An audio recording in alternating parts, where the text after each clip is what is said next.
every Tuesday night from 8 to 9 p.m. exclusively on Zolized Radio 96.1 FM. It's the perfect way to spice up your midweek routine and get answers to all your burning questions. Whether you're looking for relationship advice or curious about the art of intimacy, Roma's got you covered.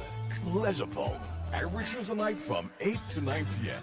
Only on Zolized Radio 96.1 FM. Don't miss out. Your sex education journey starts this Tuesday with Roma as your guide.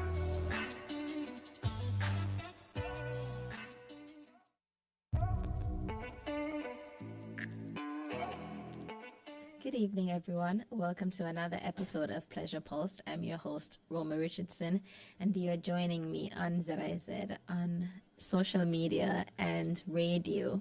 And of course, you can tune in on our website through the radio option if you feel like joining us that way. As usual, before we start tonight's conversation, I like to take a little pause at the start just so you can let everybody know that Pleasure Pulse is live. So take some time, round up the troops, call in everybody, share the live, and then come back and we will get into tonight's conversation. So stay tuned. Love is in the air, and ZIZ can put the spotlight on your sales offers this Valentine's Day. If you're a business looking to turn hearts into customers, ZIZ Broadcasting Corporation has the perfect match for you. From February 1st to 14th, connect with Valentine's Day shoppers through radio and television advertising, live on-air appearances, and social media promotions. Don't let this Valentine's Day pass you by. Make ZIZ your advertising partner and let love drive your sales. Call our sales department at 465-2621 for more information.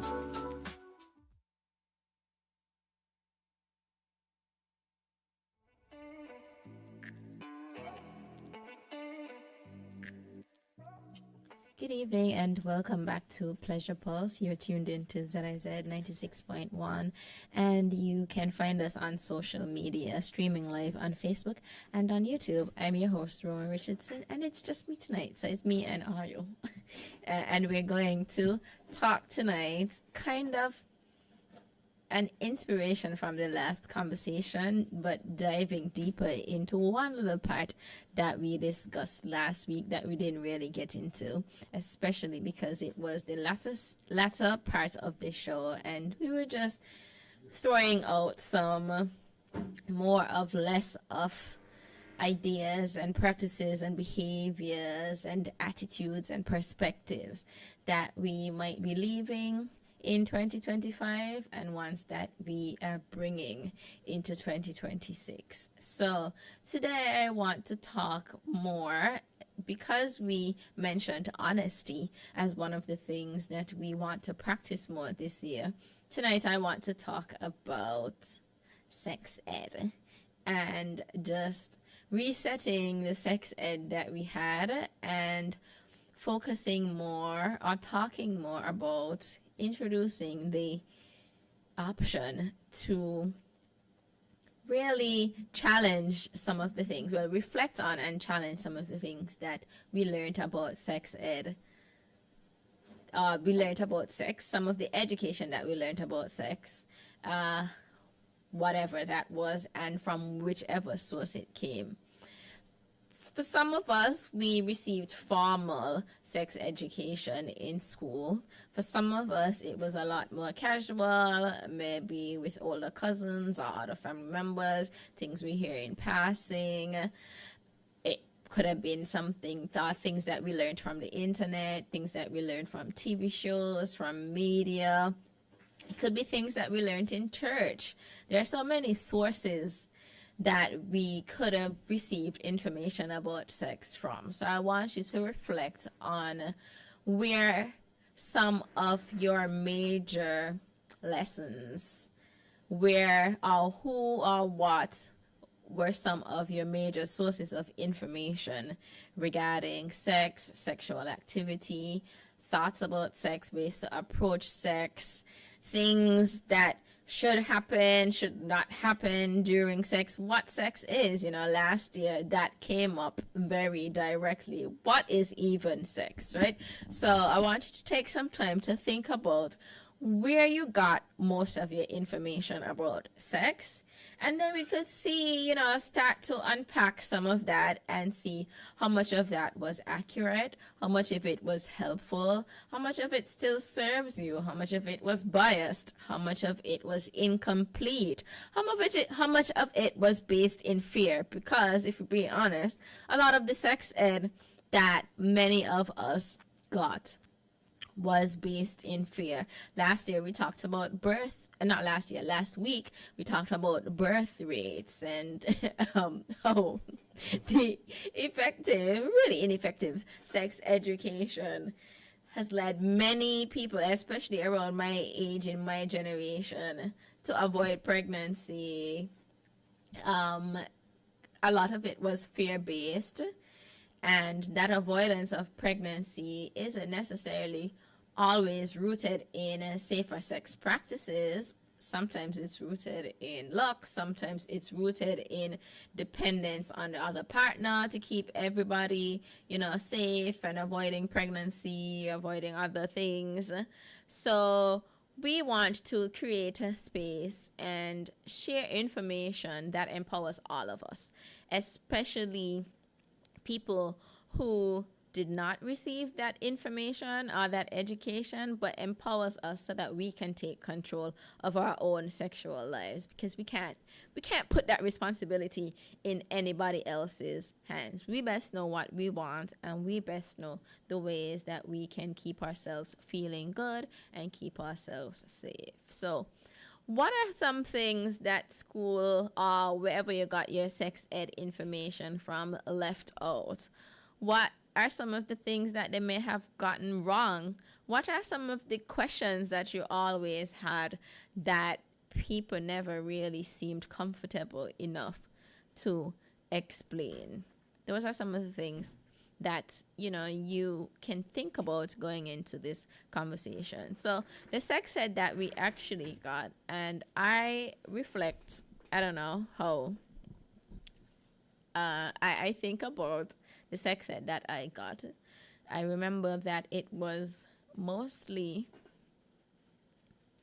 the parts of it that stood out to me, or that stand out to me a lot, were the parts that were delivered by guidance counselors who tended to be church folks, which is not a problem in and of itself.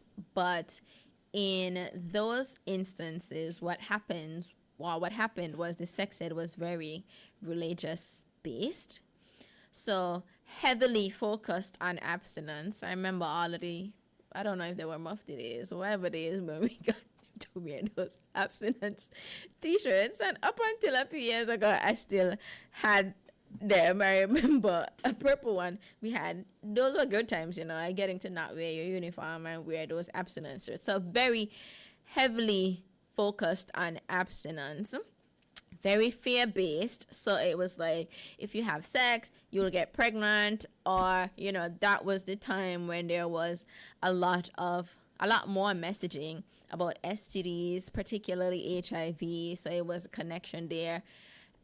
I don't remember receiving any information about sex as a pleasurable thing.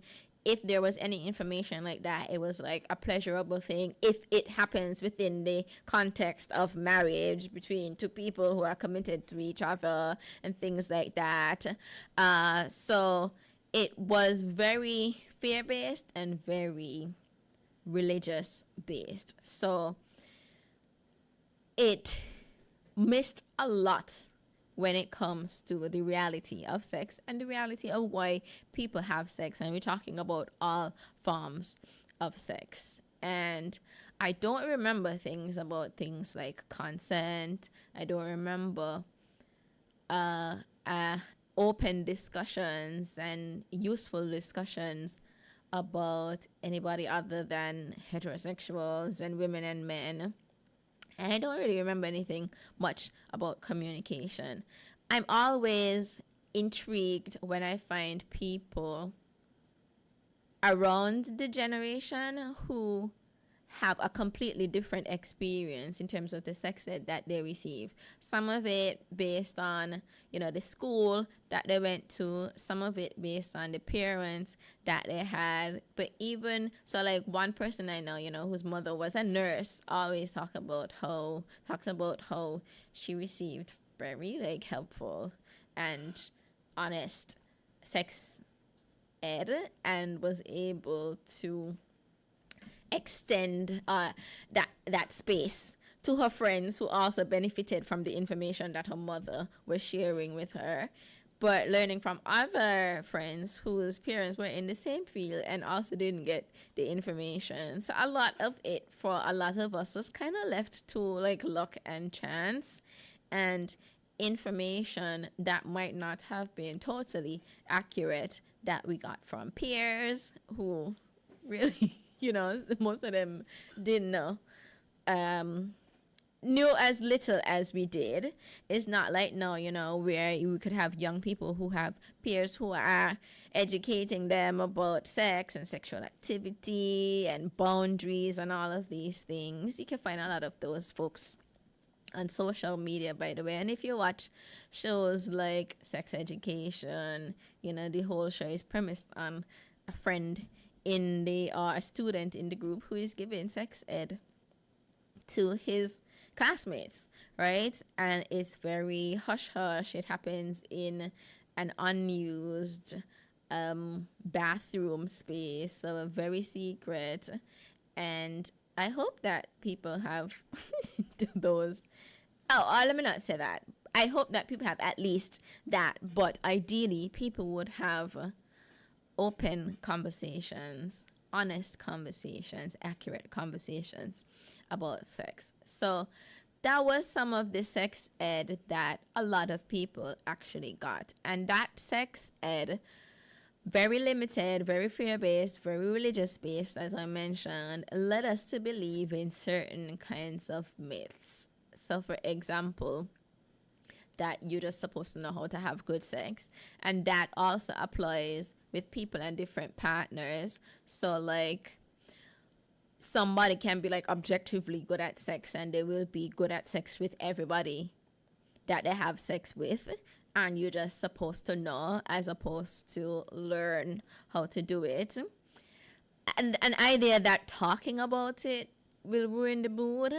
And this emphasis on just doing it without little discussion around it when talking about sex can, one, clarify a lot of things, and that has to do with everything from desires to difference to people's status to what people want to get out of the experience or the relationship or whatever, what people would like to try or won't like to try, feedback that people might have, or any other thing that you can share when it comes to the sexual experience. We also grew up believing, I think, that there is a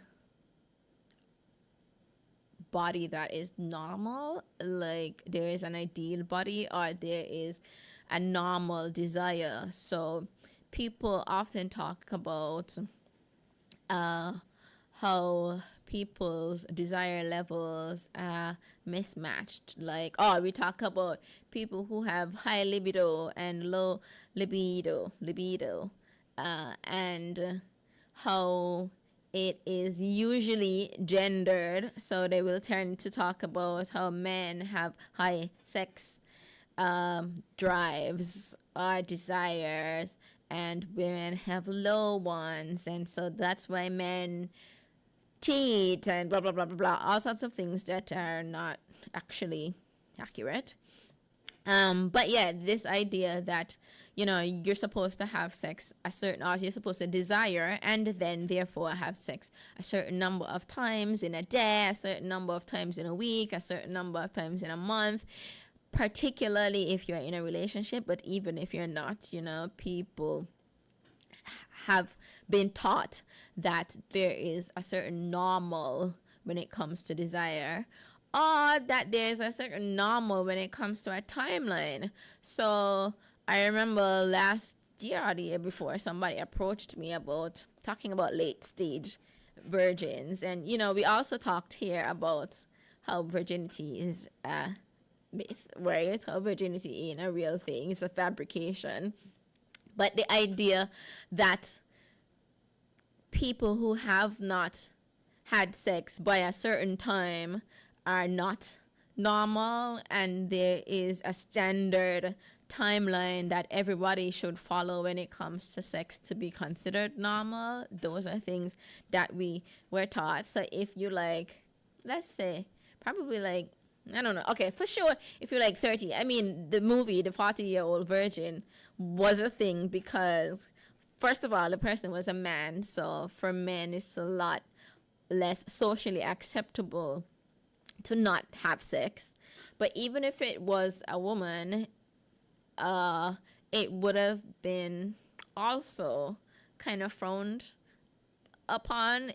The idea would have been something is wrong with the person if they've not had sex by a certain time, right? So those are some of the myths that we grew up believing. We also grew up thinking that consent is an inconvenience. It is something that kills spontaneity, that it can't be sexy, that it can't be worked into the sexual experience in a very casual, very regular kind of way, that it has to be this whole big thing. Even though, of course, consent should get attention, we should be only having consensual experiences. But really, the way that consent is sometimes talked about is that it will dampen the mood. You have to pause it to ask for this thing that's so annoying, and that's not what consent is about at all. Consent is about ensuring that everybody there wants to be there, and that everybody there is enjoying everything that is happening, and is interested in doing anything that is about to happen, and so on. We also grew up believing that pain is a part of sex, especially for first sex.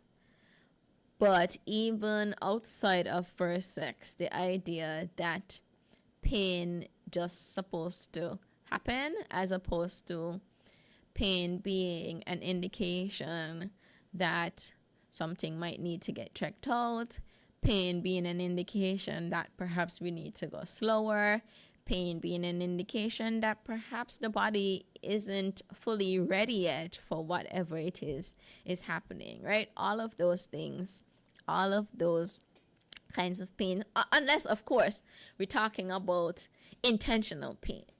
You might have sex and you might desire pain. So if the desire is there for pain, then that's fine. But if pain is not desired or wanted in that moment, if something is happening that is causing a painful sensation, then that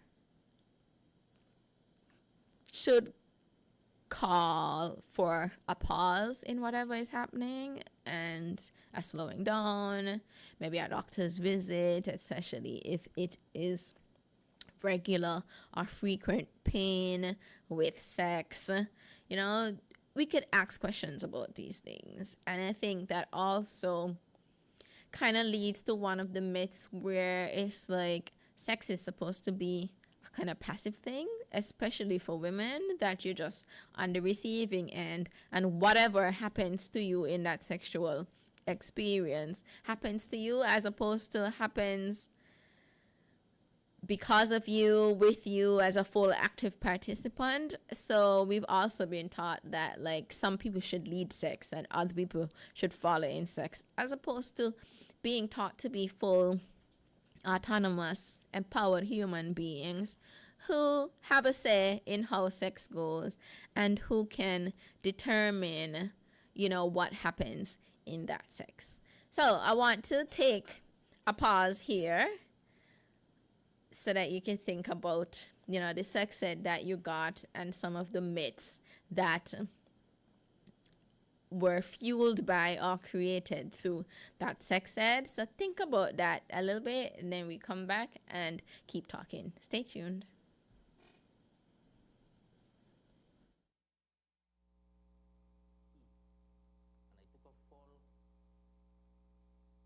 Sex education.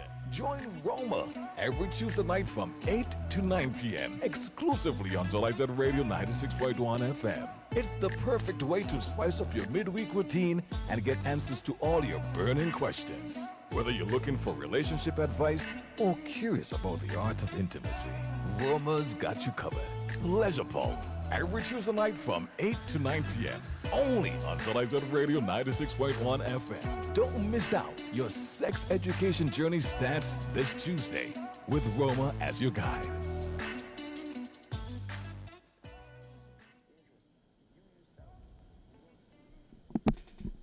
Welcome back to Pleasure Pulse. You're tuned in to ZIZ 96.1 FM on radio and Facebook, YouTube.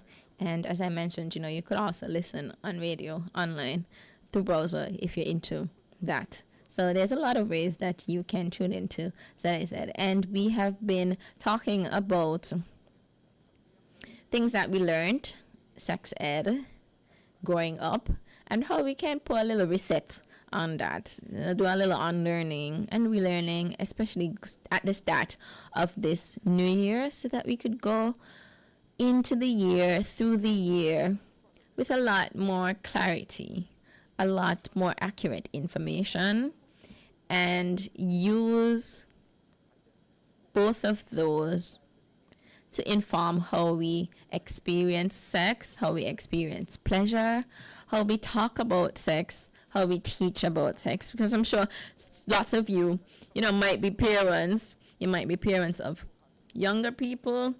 You might be parents of people my age. You could talk about it too. I had a girl after this show. I'm probably going to call my mother and I'm going to be like,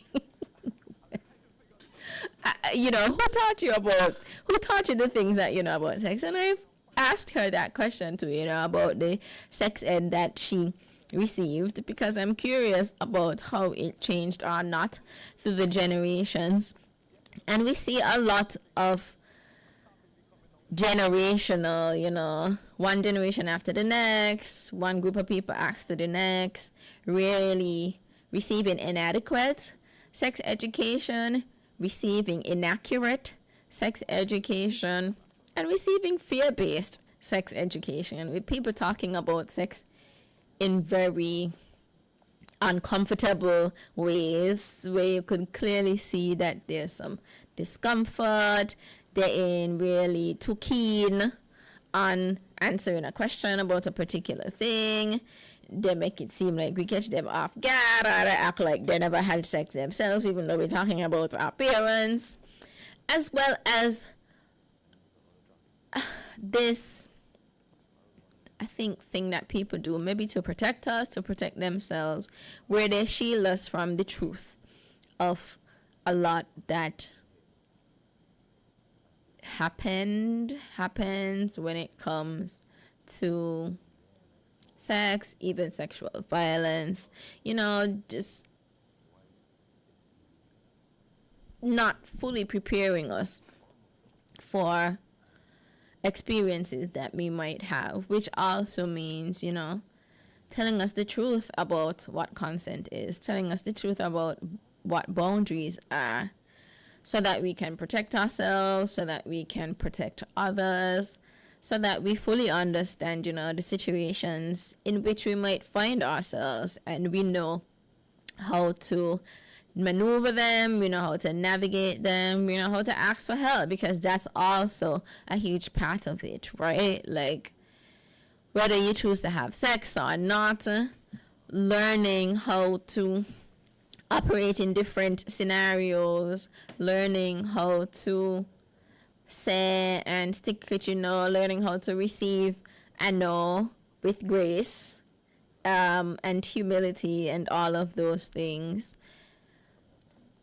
The harmful sayings that we have that might that do affect how we approach sex with other people, like telling people that if you press somebody enough, then no could turn into a yes, and that yes is a valid yes, as opposed to teaching them that what that actually is coercion, and coercion also leads to non-consensual activity or assault. So all of those things are gaps in our knowledge, and a lot of these things, I learned a few years ago in school, because those just weren't the conversations that we had, and you learn them in school or you learn them online. And for a lot of people, especially now, the internet is filling the gap, and one of the ways that the internet fills the gap in our sex education is with porn. So when we look at the internet and look at pornographic sites, we get a really warped understanding of what sex is. And we forget that the people in porn are actors performing for an audience, right? It is not reality. It is not, even if, the title of the thing says loving wife comes home to loving husband and they love each other. Those people are paid. They're probably not married at all. Although, if you find other sites like ethical porn sites, you might find legitimate partners who are presented as partners and are really partners engaging in whatever. So there are some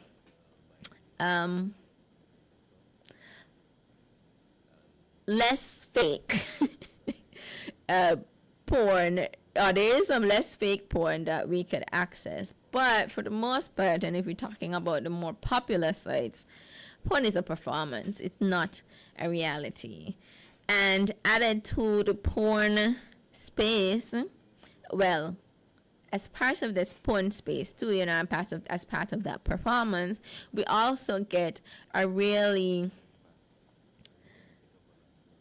problematic view about what bodies are, what bodies should look like, what bodies are desirable, what bodies can do.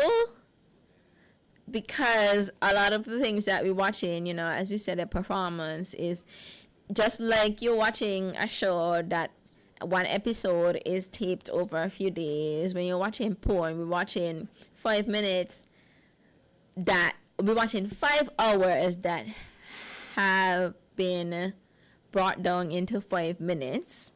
So we're only seeing glimpses into what really happened, and we're just seeing the end result, right? The consummation, the climax.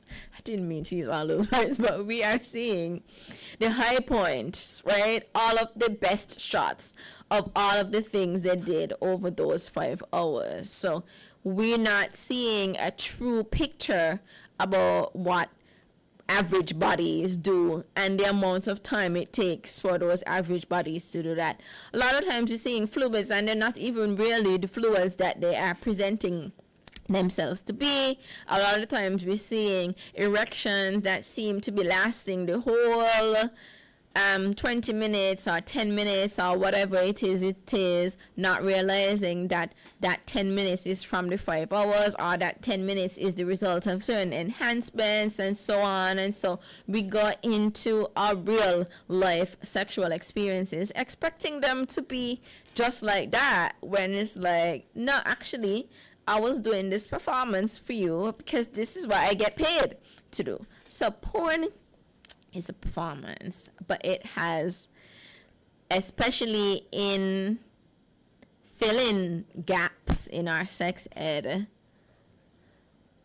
shaped how we see sex, how we approach sex, or beliefs about bodies, or beliefs about experiences, or fantasies. All of that porn has affected and helped to shape. We also now have social media. When I was growing up, we had MSN, Messenger, which was nothing like the social media that we have now. But I wouldn't be shocked if we start to talk about how that social media, MySpace, MSN Messenger, all of those things were the roots of the social media that we see now, that has led a lot to that comparison culture. So just like porn prioritizes certain bodies and certain people, certain body parts, certain activities, social media also can give us that misunderstanding about what people really look like offline, what people really are like offline, what people's bodies look like when there are no filters, what people's faces look like when there are no filters. So social media has also led to that comparison culture that kind of has affected or has impacted our sex education. And on the internet, we also got advice. I mean, I remember looking at a lot of those like teen magazine, young adult magazines that were just people writing on vibes. Like, it was just probably people my age at the time, just like, how to do this or how to do that, or how to react if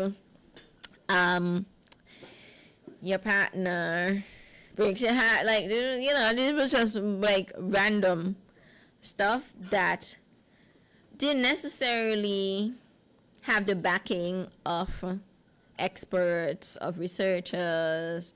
A lot of it, especially at that time, you know, it's much easier to search somebody's credentials and so on than it was then, right? So there was advice then without context, or sometimes often without credibility, and sites that were really pushing a lot of misinformation to either support products or support a particular idea, you know. And some of them were posting with good intentions, but a lot of that information, you know, has since been challenged, debunked, corrected, all of that. So we also have to keep up to date when it comes to sexual education. Of course, you know, as I talked about things like ethical porn and the usefulness that we might find in porn like that, I should also say that I acknowledge that people use regular, you know, mainstream porn as their sources of education too. You know, for a lot of people, porn is where they go when they want to try something new. Porn is where you go when you want to get in the mood for some activity that you want to do. Maybe it gets you there faster, maybe it just helps to boost whatever you are feeling in the background, maybe you just want it as background noise. So for a lot of people, porn is useful, and the thing that is missed, especially when we like broad brush, point blank say porn is bad, is that porn does have some utility for a lot of folks. And so what we really should have been taught was porn literacy. So just like how we receive literacy in other areas, in other subjects, on other topics, we could also be taught, you know, how to access porn. What is the kind of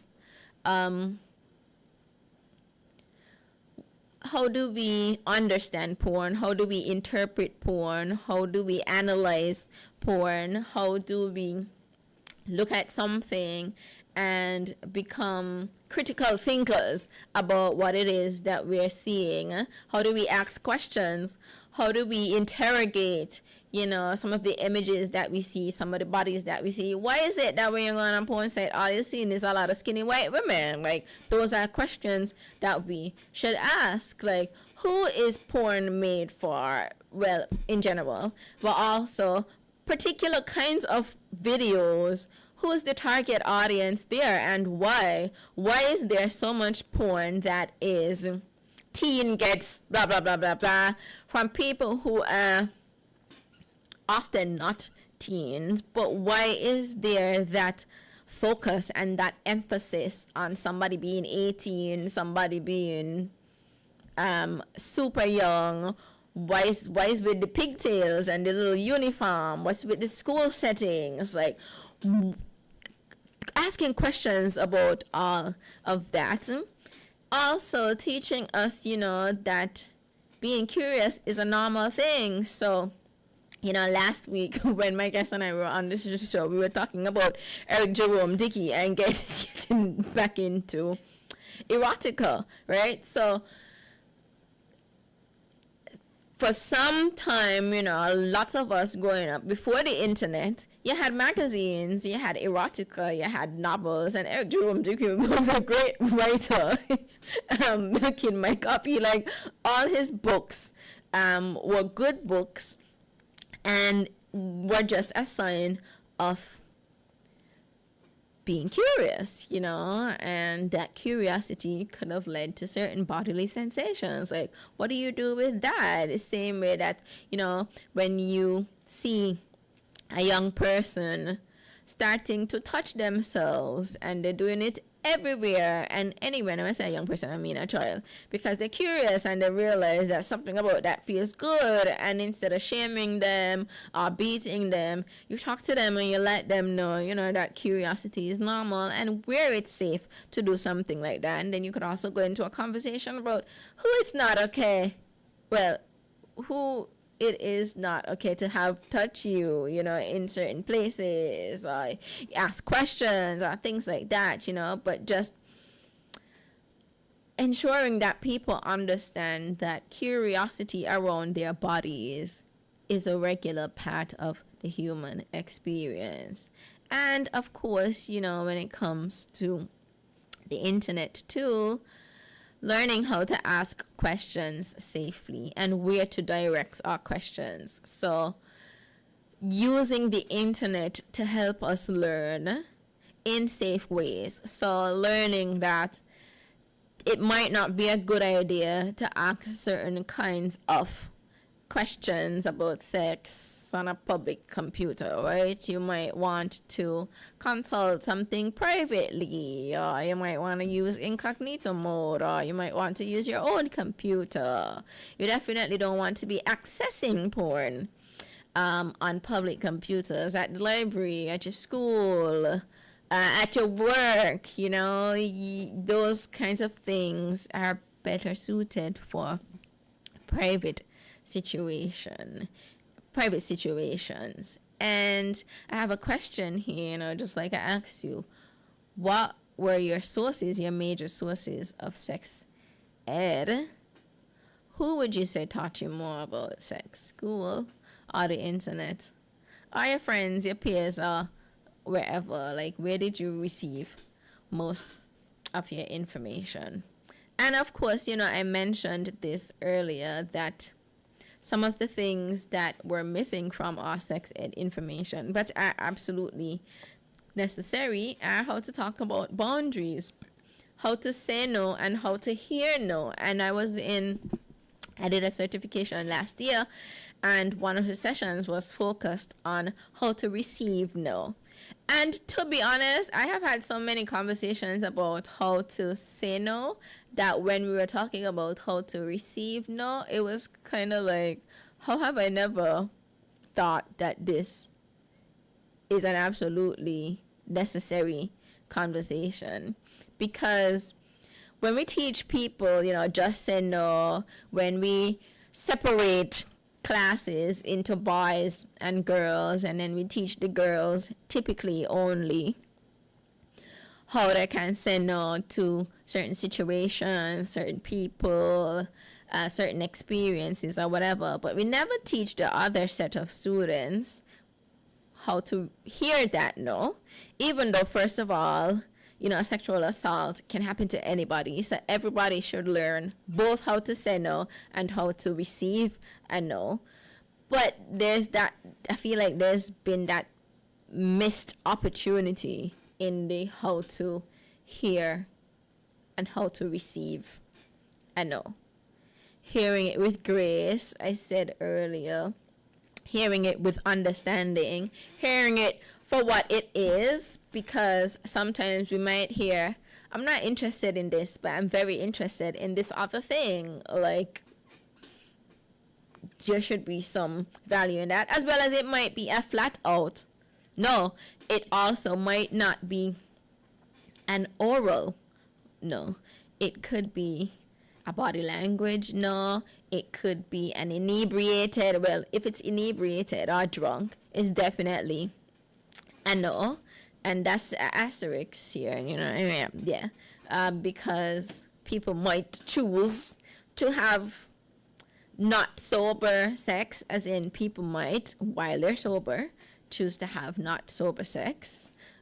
People might have that sex for a variety of reasons. People might enjoy not sober sex, but we're gonna err on the side of a drunk no, or a heavily substance affected no is a no, or heavily substance affected silence is a no. We also didn't really talk about pleasure for everybody. First of all, we didn't talk about pleasure for anybody, really. I think people with penises get more of the yes, sex feels good kinds of conversations than people who don't have penises, but pleasure for everybody, and how everybody, as in every space body, and everybody altogether deserves and can experience pleasure. Emotional safety. So I also don't remember talking about healthy relationships really in sex, or in, it wasn't even sex ed, it was a health and family life. I remember talking about healthy relationships in any way that stuck with me, in any way that was especially useful for the things that I was experiencing at the time and the things that followed in life. So emotional safety, you know, green flags, red flags. What does it mean for you to be validated, for you to have your emotions and feelings and experiences honored and respected? What does it mean for somebody to hold your hat gently in their hands? So not just physical safety, emotional safety, psychological safety. What does it mean for somebody to be kind to you? And how do you get to a point where kindness ain't the thing that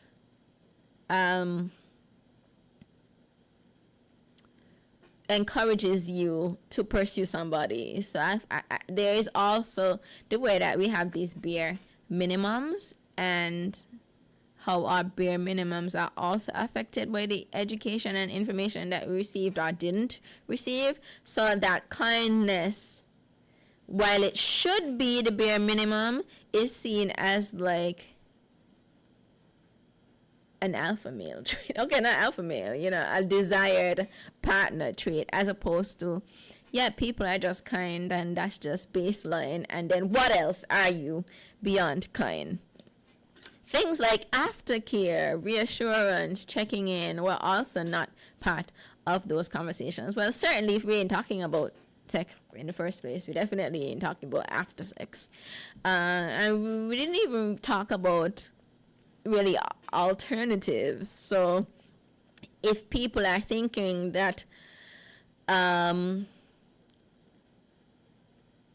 sexual activity, like the kind that would require you to use barrier methods, contraception, and so on, is the way that the only option to get close to somebody, that there are other things that we could do to build intimacy, to build that closeness, to build that connection that people are seeking. So not even like useful alternatives. So you say you want to have sex with this person, but actually what you really want is to feel a close connection to that person. You can hold hands. You can write letters to each other. You can be vulnerable. You could study together. You could spend time, talking about your life or whatever. Like not even alternatives. Things like how you reassure your partner, how you check in with your partner, before, during, after, and consistently. And of course, that sex is connected to mental health and self-esteem, but not in the way like negative. I feel like there was some negative around it, but not where, good sex and good experiences with sex can help to boost your self-esteem, can help to affect, your in a positive way, your mental health.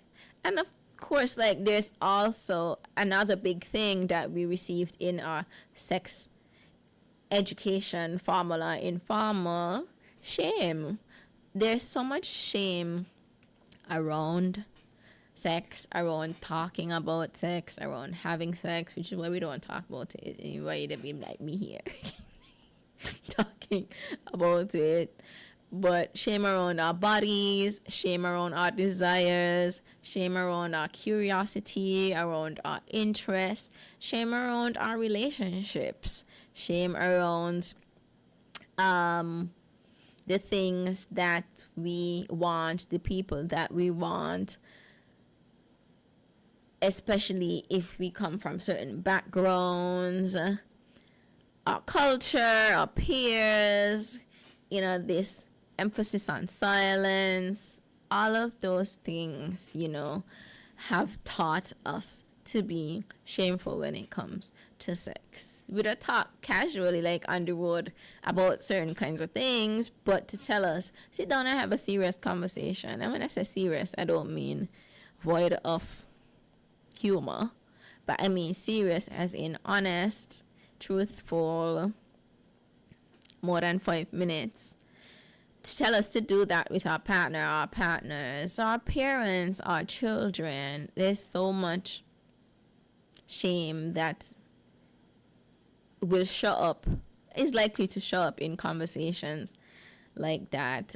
Shame around when we learned to have, when we had sex. Shame around when we learned different things in sex. Shame around when we learned different things about different body parts. A lot of us feeling like by a certain age we should not, if we are a certain age, we should not XYZ. Like, I remember, in that same, it being in conversations where it was like, you expect somebody who is X age to already know what their parts look like, where to find them, how to please themselves, and so on, when there's really nothing in our societies and our cultures that generally, encourages that. So, yeah. But also, one more thing that we didn't learn about sex was that we didn't really learn about sex was that everybody doesn't desire sex. Everybody doesn't want sex. Everybody isn't interested in sex. People are asexual, and asexual people exist. So it was strangely, that kind of contradiction where it's like, you ain't supposed to desire sex, but you're supposed to desire sex eventually, right? So that if you don't desire sex, like something is wrong with you.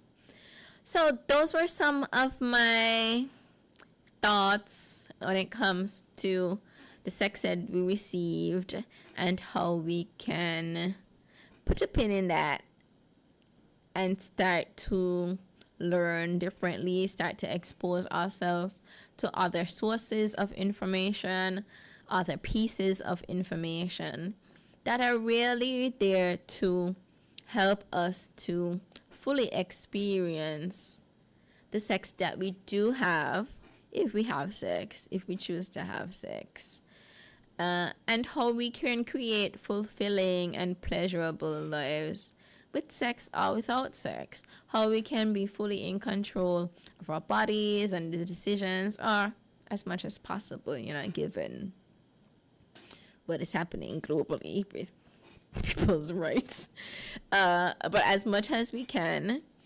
and taking that education into our hands, and that means challenging what we hear, the things that we have heard, reflecting on it, challenging it, and beginning to unlearn it.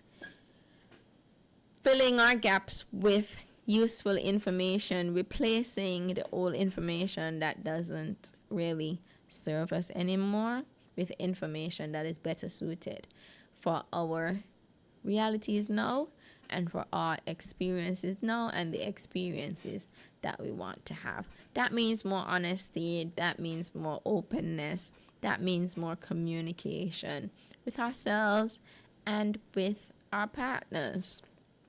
And that applies to everybody on the spectrum, continuum, wherever you are. And yeah, that's all I have for you. So I hope that this year you're inspired to begin to release the shame. Now that we all in this together, we all anyways, we all in this together. We all, and not just all here in this space, and not all literally every single person, but we are generally in this together, and we are the culmination, we are the conclusion, or the result of years of information that for many wasn't meant to reflect their realities. It wasn't meant to represent them. A lot of the information that we got in from us, we didn't draft it ourselves. It wasn't based on our reality. It wasn't based on our experiences. It wasn't based on our history, on our culture, on our truths here. So we are all working together to dismantle, that system that emphasized an education outside of us. And we want to take control, take back our learning when it comes to sex ed. So yeah, it's the rest of the night to do that. I'm going to leave you all here and wish you a pleasurable evening, and I will see you all next week.